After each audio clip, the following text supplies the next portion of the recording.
Rebecca, are all white people racist? 100%. How can you be a white South African and not be racist? And I don't mean that in the way of you necessarily consciously think that black people are inferior. I mean that there is just no way that you could have been born into this society without internalizing racist assumptions. But let's not make that the end of the conversation. It's not racist, it's just a fact. Let's not make that the end of the conversation. Let's say, yes, sure, we are all racist, and what are we going to do about it? Let's move on. Let's not make that the final insult. Moni? I'm not obsessed with whiteness. I'm obsessed with black liberation. And I'm obsessed with the rebuilding of black humanity in this country. So to read my obsession with black liberation as an obsession with whiteness, I think is incorrect, because we live in a society that is very dishonest about the kind of power, the kind of brutality that white bodies, even without doing anything, hold. And so for PJ Powers to come and sing a very mediocre song and make money over the years about using, Zulu culture and using cultural appropriation is exact kinds of power that white people hold in this space.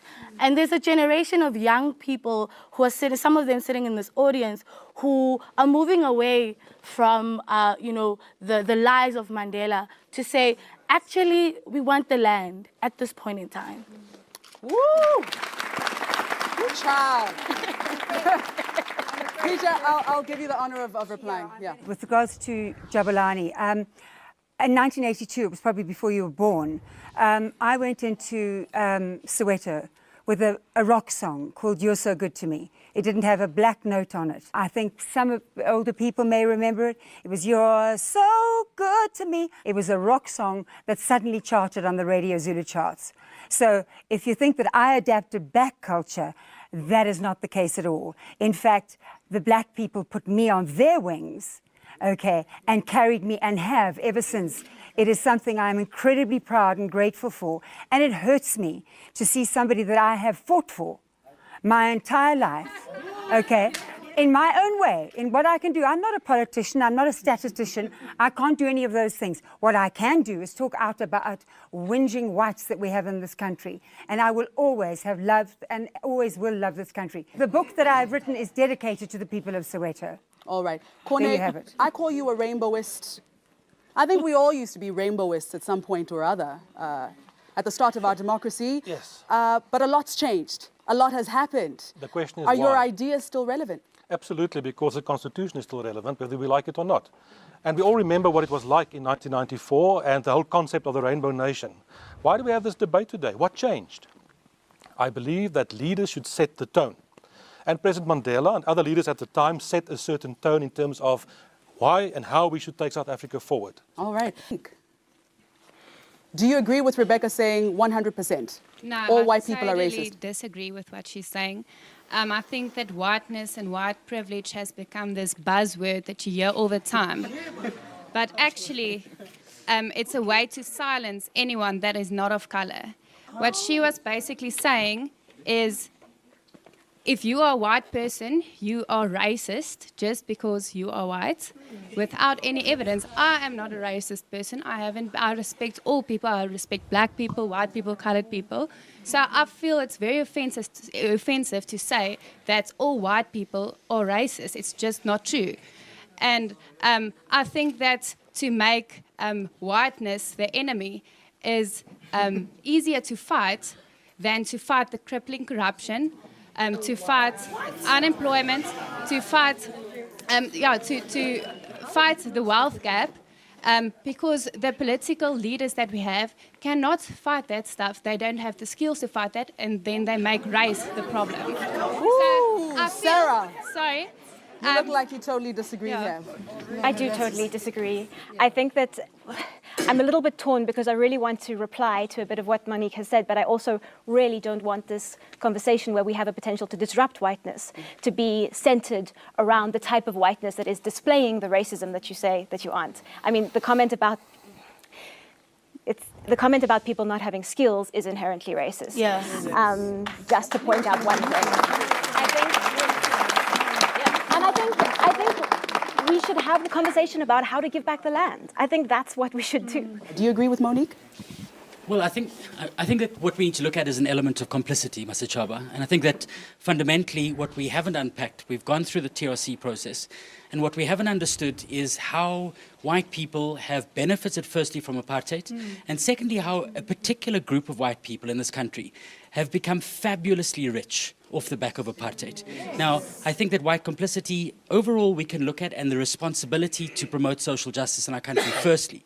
But when we have two families, there are two families in this country, the Oppenheimers and the Ruperts, names we don't necessarily all know, who have as much wealth as 50% of our people. Sure. It's an extraordinary crime. We should call it nothing else. That must be challenged. It's a crime against our humanity, and it's the humanity of 50 million people in this country. That's precisely where we need to focus at and say, how did you make your money during apartheid?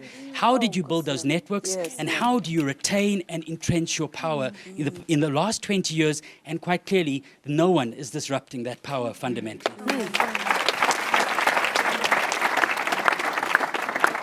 All right, Lovelyn.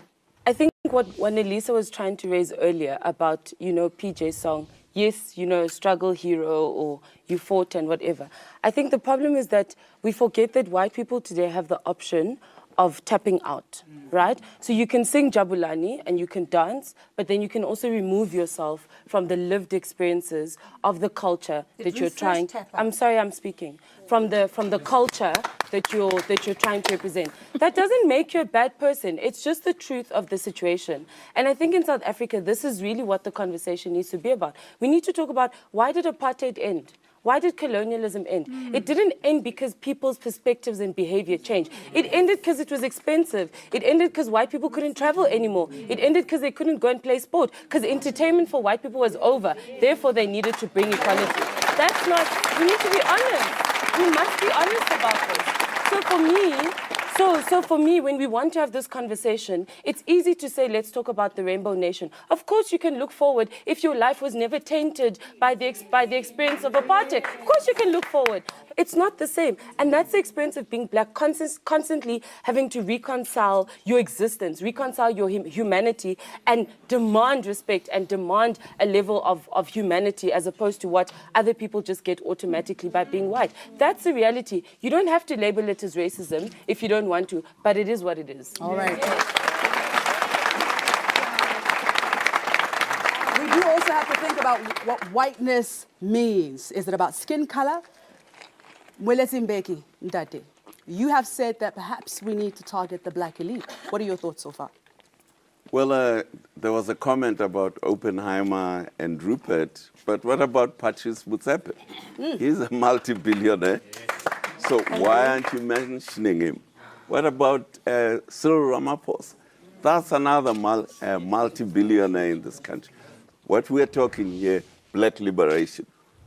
Black liberation, we achieved black liberation in 1994. Okay, you may not well, like it's not it. Felt in this room. You may think you got nothing out of it, but we have a class of black people here who are multi as we should have. Yes, it is their country. We should have rich black people. I'm not saying you shouldn't have them. Oh, I say we don't have, blacks are not oppressed by anyone in South Africa. Wow. If they are, tell me who's oppressing them. All right. If they are oppressed, so if who we is are oppressing them? if we are oppressed, Wanelisa, who is oppressing us? I think I hear what you're saying, because, you writing your books and the political elite in the ANC are not oppressed, because you are doing the oppressing at the moment, along with white. You are the gatekeeper of whiteness. You represent the gatekeeper of whiteness. Yes. And you sold us out. You sold us out. And to say that you fought for my freedom, you didn't fight for anything, because I'm not free at the moment. I merely said I did what I could. And one other thing, do you think for a second, I as a white person do not agree with both you and you? Have you ever thought that maybe I agree with you? I don't care. I don't care. At this point in time, white feelings, white opinions don't matter to me. Because right. I need the land. Ladies, I need the land. Because I need us to think about all of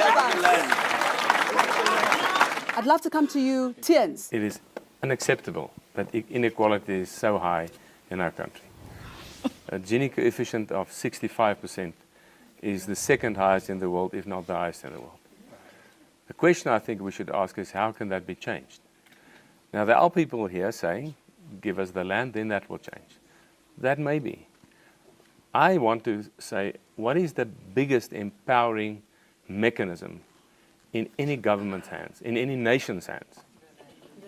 No, it's education. What I'm perplexed about is that instead of holding a democratically elected government accountable after 22 years, what do we focus on? On 10 million or 10% people in the country. The 10% who own the majority of the wealth. Not all of them. You own the So government. you know, we can say, city of the land, I've got the Constitution here. Yes, let's work with the Constitution and the National Development Plan and go forward. We shouldn't. We should hold this government and all the political parties accountable. What about rich black people? Yes.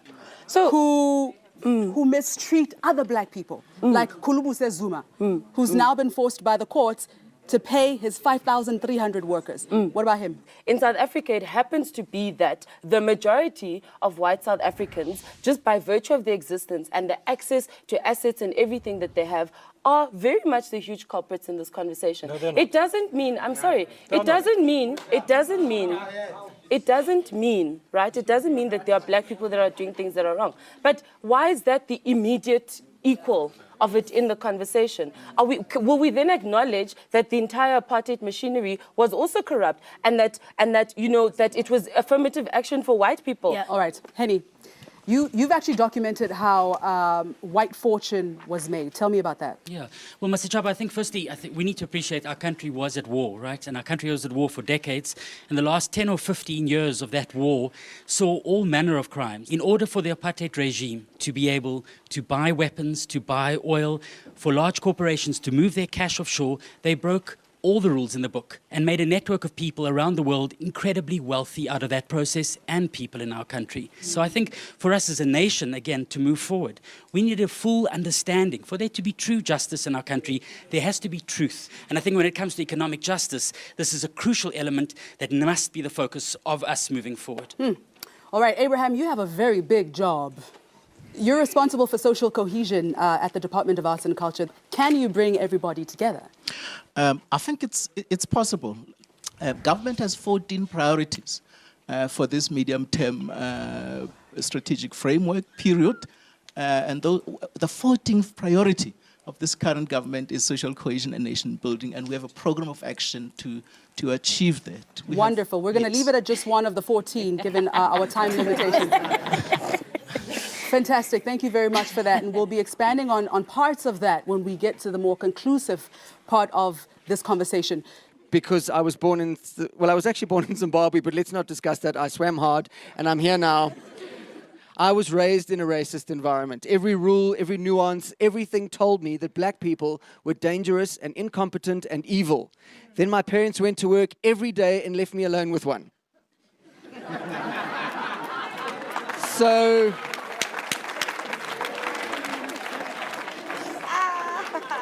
So the problem is that it doesn't even make sense. If the old people didn't even believe what they were teaching us, how are we supposed to process that? So that's the first thing, I think. And then the other thing we must accept is that racism is something which is definite. It's real, it's there, it's an absolute, and it comes out in sneaky ways. African time. What exactly is this concept of African time?